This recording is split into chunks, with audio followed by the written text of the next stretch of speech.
Hi, what's up everybody? This is Instagram Live. Oh man, now I'm dizzy. We're out here in Australia and I'm doing an Instagram Live with all of you guys. Hang out with you. I did this last week and we're going to be doing this every week on Friday at 6 p.m. Pacific time. Or for me, it's 11 a.m. on Saturday, so I'm in the future.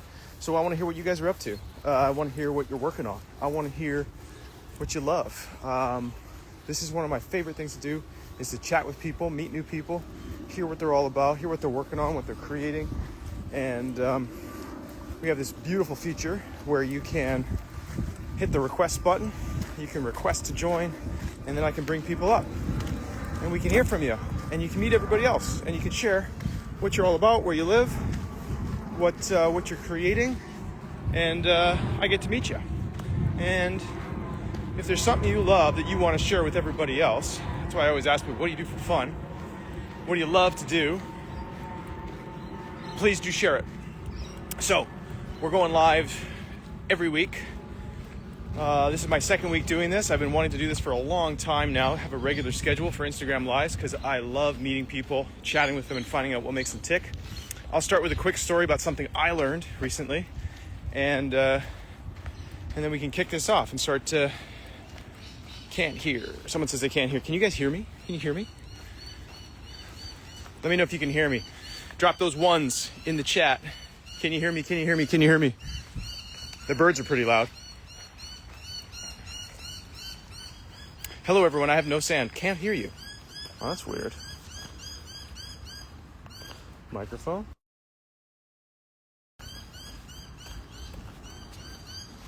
Sherry says she can hear me.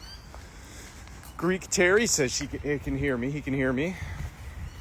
Okay, so some people can hear me. Okay, that's good. Everybody else, you got to turn up your phones, okay? You got to turn up your phone. You're scaring me here, making me think that my phone's not working. Okay, good. You can hear me. So, my quick story for you all is I was talking with someone the other day, and they were sharing with me this wonderful idea that they had, and they were super passionate and excited about it. And I love ideas. I love people that, get passionate about what they want to create and, that lights them up inside. And so they were sharing this really amazing idea with me. It was a really big idea. And they're getting really excited about it. And I was like, this is really cool. I love it. And I also think it's important to, where do you start? This is really big. It's like you can't just do that tomorrow, right? You got to start somewhere that's actionable, that you can test and you can put into practice, and you can actually see how it works and you can refine it. If you have to drop all this money and you haven't, proven the market, or, you don't actually know how it's going to work, then you have this massive amount of investment and you may have to pivot. So it's not the best, not always, most of the time it's not the best approach. So we were, diving in this, how can we kind of make it a more actionable step? And then we kind of got to a deeper message, a deeper insight. That's something that I learned that I thought was, as I was sharing this, I was going, this is really important for me to take my own medicine. I don't know if you guys ever had that. Sometimes you've given somebody some advice, or you've said something, and you're kind of like, wow, that was really good. I don't know where that came from. Maybe I need to listen to that too. So that's what happened with me. And I was effectively sharing with them about this concept of a lot of the times the ideas that we have, we want to share, we want to create, is because there's a feeling associated with that gift, with that expression, with that business, with that adventure that we want to go on. And we think that's the avenue to get that feeling. And for myself, I've realized so many times in my life, I get really excited about an idea. This is more so in my past, my younger years. I would get so excited and I would get almost high off the idea. It was like a fantasy. And I really wanted it to happen. But it was more of the fantasy. I was getting lost more in the fantasy. And then I'd get kind of bummed out when it wouldn't work or I couldn't make it happen. And I know people that they don't dream. They don't have big ideas and dreams. And they just kind of go about their life. And it's just like, yeah, whatever. You're just a dreamer, That'll never happen. And then there's other people on the other end of the spectrum that are stuck in fantasy, right? And it's always about oh my gosh, all these things, blah, blah, we're going to do this, blah, blah, blah. And then nothing happens, right? And I never wanted to be either of those people. I didn't want to be the one that was always dismissing people that dream big and, you know, wanted to try something new.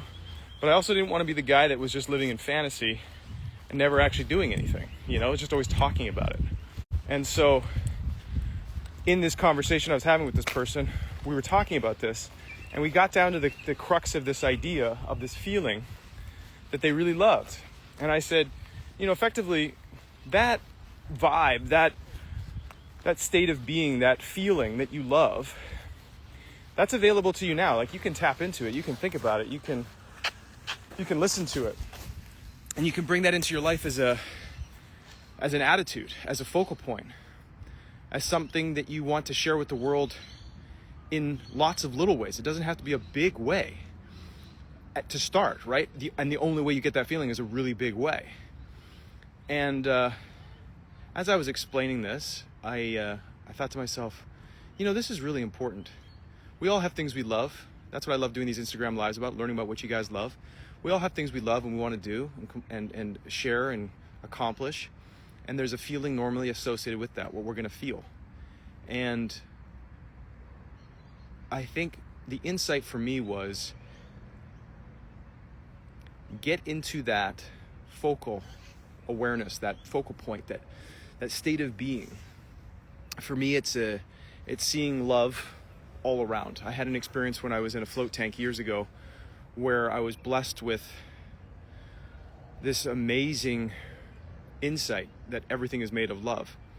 And I got to experience it, and it changed my life. And every time I talk about it, it brings me right back to it. And I'm so grateful for it. And yet there are still days that I can forget it. And for so many times afterwards, I tried to go into the float tank and get back there. And I never have been. And then I realized through this conversation yesterday, it's like, you know, take my own medicine here, Graham. I love that feeling, and I can step into that at any moment I want and choose to see the beauty in all of these things around me, in this experience of life. And I can bring that into every little thing that I do, if I choose to, if I want. And I don't have to have this big, grand idea that that's the only time I'm going to get to feel it. Now, I can work towards a dream like that. That would be fun. But I'm not going to deprive myself of that beautiful awareness and insight and attitude choice just because that big, beautiful dream isn't here now. And I believe that the best part about this is the more you can step into that vibration, that feeling, that vibe, that awareness of what you love on a regular day-to-day basis, that's going to make that dream, that big, beautiful goal that you have, come quicker and quicker to you because you're aligned with it. You're living in that place. You're not waiting for it. I've heard that said many different ways, but it's now clicking for me in a new way. So I wanted to share that, just kick this off. And now I want to hear from you guys. I want to hear from you guys about what you're up to and what you're dreaming about, what you love, and then how you bring that into your daily life. How you could.